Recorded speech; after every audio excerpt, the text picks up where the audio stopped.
संतों की वाणियों में मैत्रेयोपनिषद में एक कथा आई है। एक ब्राह्मण देवता थे। वो अन्य ब्राह्मणों की भांति पूजा पाठ नहीं करते थे। ये तो आप लोगों ने सुना ही है। रात का अंत होता है और दिन का प्रारंभ होता है, वह एक संधि काल है। दिन का अंत होता है और रात का प्रारंभ होता है, यह दूसरा संधि काल है।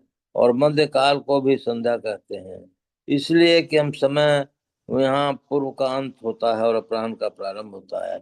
यह तीसरा संधि काल है। यही त्रैकाल संध्या है। देवी सूर्य के उदय होने पर, सूर्य के अस्त होने पर और मध्य काल में जो संध्या करते हैं, उसी को त्रैकाल संध्या कहते हैं। लेकिन देखो देवी, तुम और तुम्हारी सखी सहेलियां तो इस बाहर के सूर्य की बात कर रही हैं, लेकिन मैं अपने अंदर के सूर्य की बात कहता हूँ। अर्थात हमारे हृदय आकाश में चैतन्य रूपी सूर्य बराबर उगा ही रहता है। न कभी अस्त होता है और न कभी उदय होता है। संध्या कैसे करें? हम आंख बंद करते हैं तो अमावस्या की रात सामने होती है। लेकिन गुरु निर्देशित स्थान पर यदि हम अपने को प्रतिष्ठित कर सकें, तो संत कबीर साहब की वाणी के अनुकूल कमल प्रकाश्य का प्रत्यक्ष अनुभव होगा। अर्थात कमल खिल जाता है। कमल कब खिलता है? जब सूर्य उदय होता है। रात में कमल नहीं खिलता। जो कोई अंतर साधना करते हैं, तो संत कबीर साहब कहते हैं, उगा निर्मल सूर, पवित्र सूर्य का उदय हो जाता है। पवित्र सूर्य क्यों कहा गया? बाहर संसार में जो सूर्य है, उस सूर्य को देखकर हमारा हृदय पवित्र नहीं होता है। ऐसे वैसे अच्छे बुरे कर्म हम करते रहते हैं, लेकिन जो आपके अंदर के सूर्य का दर्शन करते हैं, तो उस सूर्य के दर्शन से मन पवित्र हो जाता है। तब जो कर्म होते हैं, पवित्र कर्म होते हैं। अगर बाहर के सूर्य को देखकर मन पवित्र हुआ होता, तो हम पवित्र काम ही करते, अपवित्र क्यों? आज तो अत्याचार, अनाचार, दुराचार आदि अपवित्र कर्म होते हैं, वे नहीं होते। अगर भीतर का सूर्य किन्हीं को मिल जाए, तो देख लीजिए, वे स्वतः पवित्र हो जाएंगे और दूसरे को भी पवित्र करेंगे। संत पलटू साहब कहते हैं, जिस सूर्य की चर्चा संतों ने की है, वह सूर्य इस बाह्य संसार का नहीं, समस्त संसार, किसी भी देश का वह सूर्य नहीं है। वह कोई दूसरा ही देश है। वस्तुतः वह स्थूल देश नहीं, सूक्ष्म देश है। संत पलटू साहब कहते हैं, आफताब कहते हैं सूर्य को, इस सूर्य के क्या प्रकाश है? कहते हैं, आफताब तसद्दत लाख है जी। अर्थात लाखों सूर्य मिलने से जो प्रकाश होता है, वैसा प्रकाश आपके अंदर के सूर्य का है। केवल प्रकाश ही होता है? नहीं नहीं, पलटू हु की आवाज आवे, अर्थात शब्द भी होता है। जैसे कबीर साहब कहते हैं, बाजे अनहद तूर, जहाँ सूर है वहाँ तूर भी है। अर्थात जहाँ प्रकाश है, वहाँ शब्द भी है। संत पलटू साहब कहते हैं, आसमान के बीच सुलाख है जी। आसमान तो शून्य होता है, खाली होता है, उसमें छिद्र कैसा? इसमें रहस्य है, लेकिन राज क्या है? कहते हैं, आसमान के बीच सुलाख है जी। इस छेद के भेद को, आप बोलिए प्रेम से श्री सदगुरु महाराज। मंगल मूर्ति सदगुरु मिलय सर्वाधार, मंगलमय मंगल करन बिनु बारंबार, मोती कछु न सब। भगवान श्री कृष्ण ने एक बात बड़ी अच्छी कही है, नाहम प्रकाश सर्वस्य योग माया समावृतः, मूढ़ो अयम न विजनाति लोको माम जम्भयामि। भगवान श्री कृष्ण कहते हैं कि अपनी योग माया से छिपा हुआ मैं सबके प्रत्यक्ष नहीं होता। इसलिए यह अज्ञानी जन समुदाय मुझ जन्म रहित अविनाशी परमेश्वर को नहीं जानता, क्योंकि मुझको जन्मने से अर्थात जन्मने मरने वाला समझता है। दूसरे श्लोक में कहते हैं भगवान श्री कृष्ण कि अव्यक्तम व्यक्तिमापन्यम मन्यते माम बुद्धया परम भावम जनान तो मम अव्यम अनुत्तमम। भगवान श्री कृष्ण कहते हैं कि यद्यपि अर्थात बुद्धिहीन पुरुष मेरे अनुत्तम अविनाशी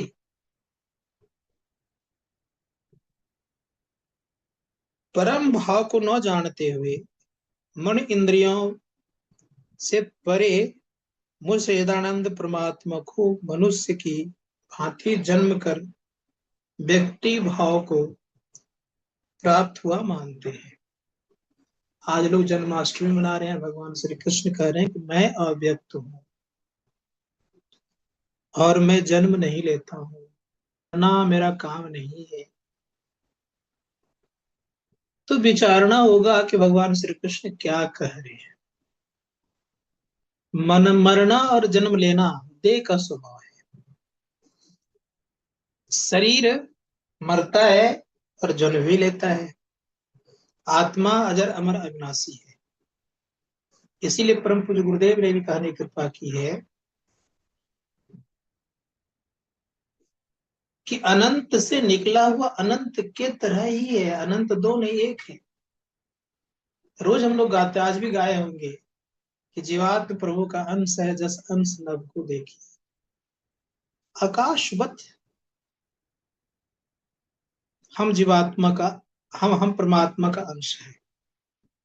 इसीलिए प्रयास करना यह चाहिए कि जिस तरह कि हम लोग अंश है परमात्मा का, तो उनमें मिलना स्वाभाविक सी बात है। तभी हम कुछ देर पहले जुड़े थे,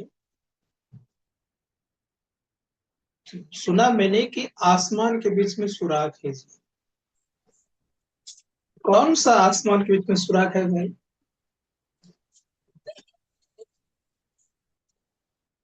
धर्म शास्त्रकार कहते हैं, संत महात्मा गणों का विचार है कि सुराख है। सुराख कहते हैं छेद को, अर्थात उसमें आसमान में एक छेद है।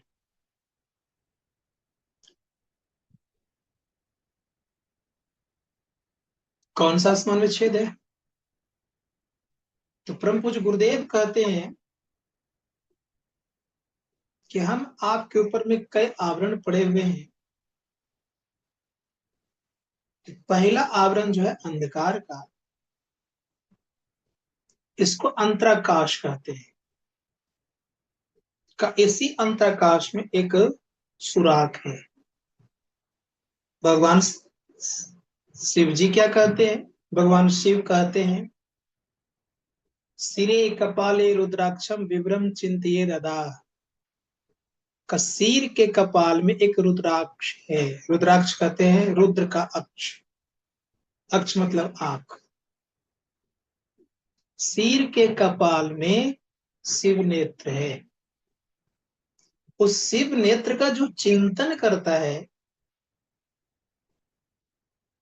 तो उन्हें ज्योति पुंज मिलता है,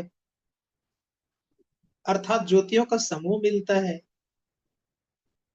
और जब उसमें प्रवेश करता, उसका चिंतन मात्र करते रहता है, तो कहा सभी पापों से मुक्त हो जाता है। तो भगवान शिव भी यही बात कर रहे हैं कि हमारे कपाल में एक शिव नेत्र विवर है। विवर कहते बील को। श्री कपाल रुद्राक्षम विवरम चिंदिये ददा। उस विवर का जो चिंतन करता है, ख्याल करता है, तो एक न एक दिन सारे पापों से मुक्त होता है। इसीलिए प्रयास करना हम लोगों को चाहिए कि हम उस सुराग को जाने, अर्थात बिल को जाने। संत कबीर साहब ने इसी को बड़ा सुंदर शब्दों में प्रयोग किया है। उन्होंने बाका पर्दा का प्रयोग किया। बाका पर्दा खोले के सन्मुख ले दीदार, बाल सनाई साइया आदि अंत न यार। तो बाका पर्दे का पारे बात किया। अन्य महात्मा गणों ने भी बात की है।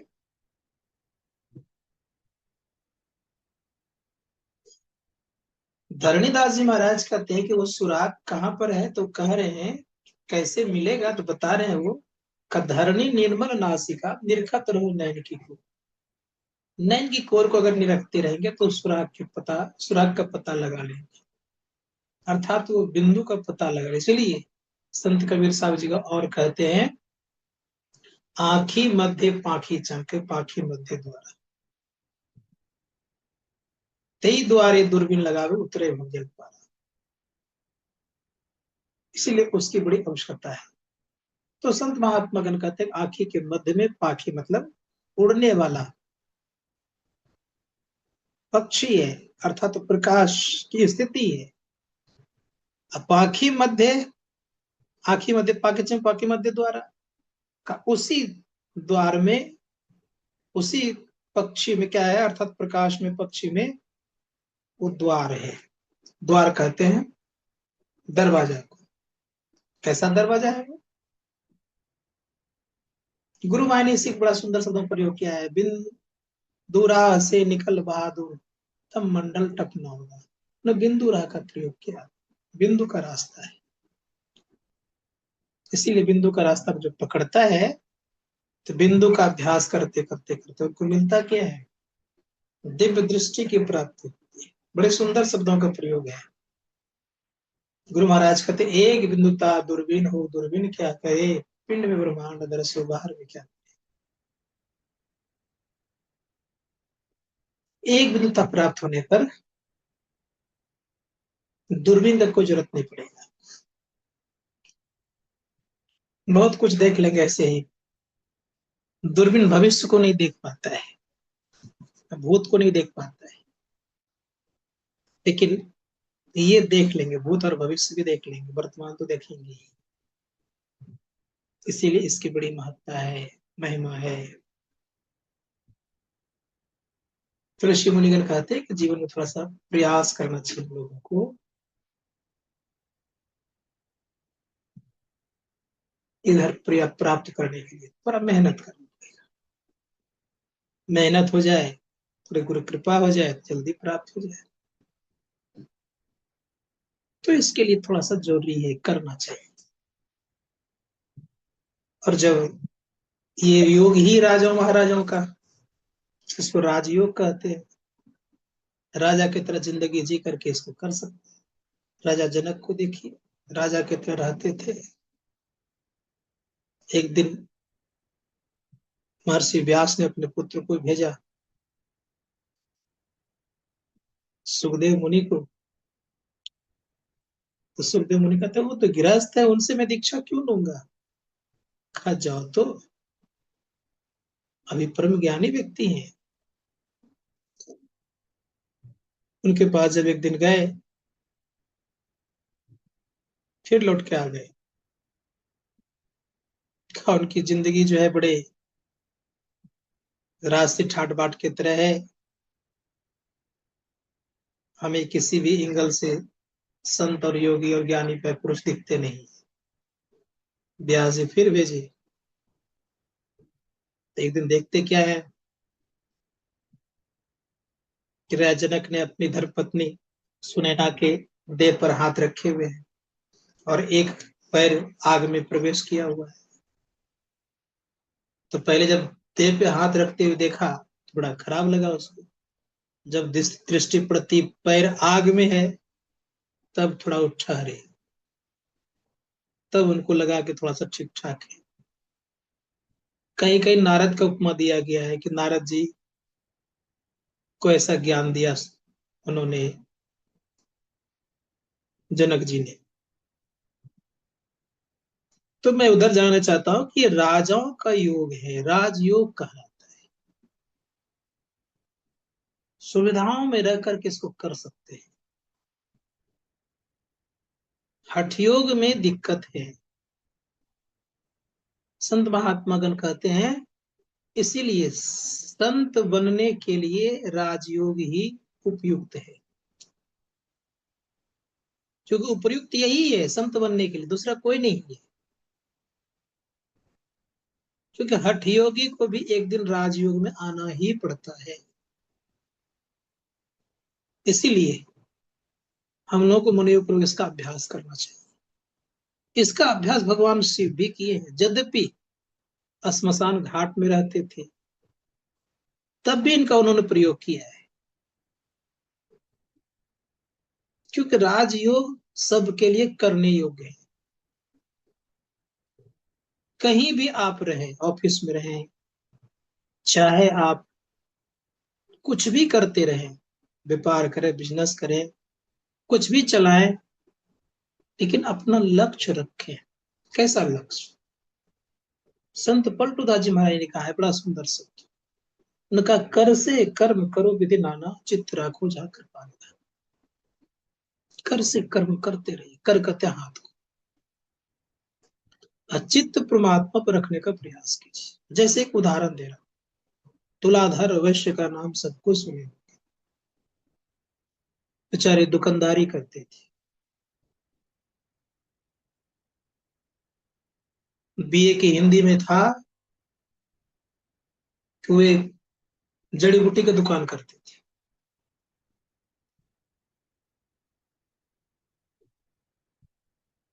और माता पिता की सेवा करते थे। लेकिन उसी समय में एक जंजाली जंजाली मुनि हुआ था, बड़े अच्छे तपस्वी थे, इतने अच्छे तपस्वी थे कि उनके माथा में चिड़िया घोंसला बना दी, अंडा दे दी, अंडा से बच्चा हो गया, चिड़िया उड़ने उड़ने को हो गई,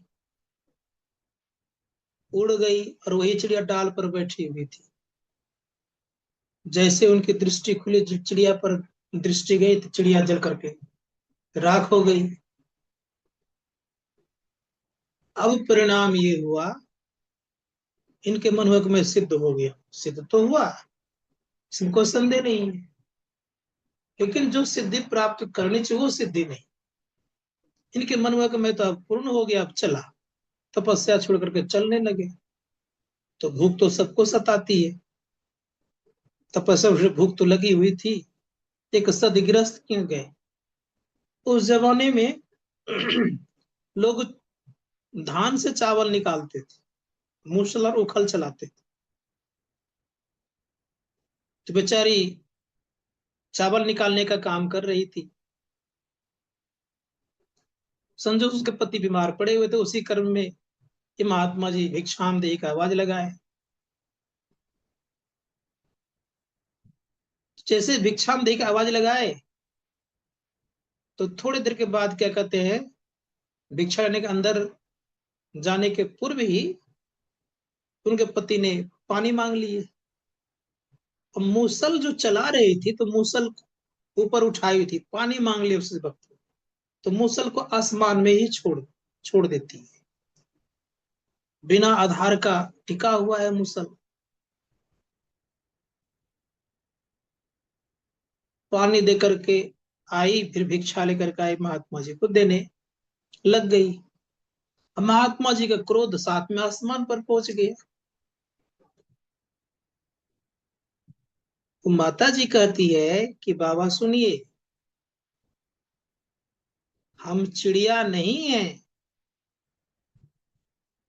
जो आपके देखने मात्र से जल जाएंगे। आप बड़े उच्च कोटि के तपस्वी हैं, तो मैं चिड़िया नहीं हूं जो जल जाऊंगी मैं। अब इसमें महात्मा जी का ठिकाना ही नहीं रहा, होश नहीं रहा कि ये जान कैसे गई। कोई तो जानता ही नहीं था। पूछा कि आप कैसे जान रही हैं? का इसका उत्तर मैं नहीं दूंगी, मेरे गुरु है तुलाधर वैश्य, वहां जाइए। अब वहां गए बेचारे, तो वहां ग्राहक बहुत सारे थे। ग्राहक को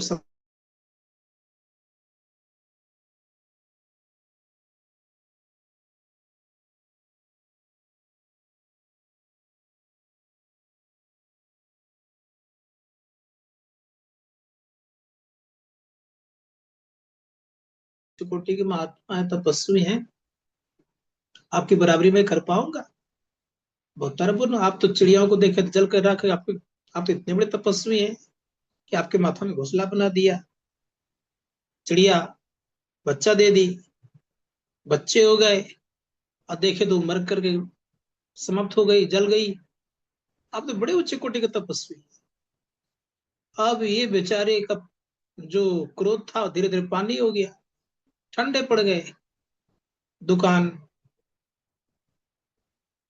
बढ़ाए और दोनों बेचारा चले, घर गए, माता पिता का सेवा करते, भोजन करवाए, फिर अपने दो थाली में भोजन लेकर के महात्मा जी और इनको दोनों को अपने एक दोनों खाने लगे। भोजन जब कर लिए, तब दोनों आपस में बातचीत करने लगे। बातचीत करते करते करते करते करते सारा ज्ञान उनको दिया। तब सुबह उनको दीक्षा फिर दिया, तब फिर साधन में करने लगे। तो कहने का मेरा अभिप्राय ये था कि सिद्ध होना अलग बात है, संत होना अलग बात है। इसीलिए संत पलटूदास जी महाराज ने कहा, अनेक जन्म जब सिद्ध हुई तब अंत संत का आगमन, अंत संत का आगमन तब आवागमन मिटागमन। आजकल पत्रकार जितने भी होते हैं सब क्या करते हैं, तो सबको संत बना देते हैं। पत्रकार को ही ज्ञान नहीं कि संत किसको कहते हैं। तो स्थिति यह होती है कि संत सभी आवरणों के पार में होते हैं, सभी आवरणों के पार चले संत कहलाते हैं। तो हम लोगों को संत के शरण में हम लोग हैं, उनकी युक्ति को लेकर के चलते हैं, उन्होंने जो साधन में बनाया बताया हम लोगों को करना चाहिए। करते रहेंगे तो अवश्य हम लोगों का परम कल्याण होगा। ये थोड़ा सा हम कहा, बोलिए प्रेम से श्री सदगुरु महाराज की जय। बंदे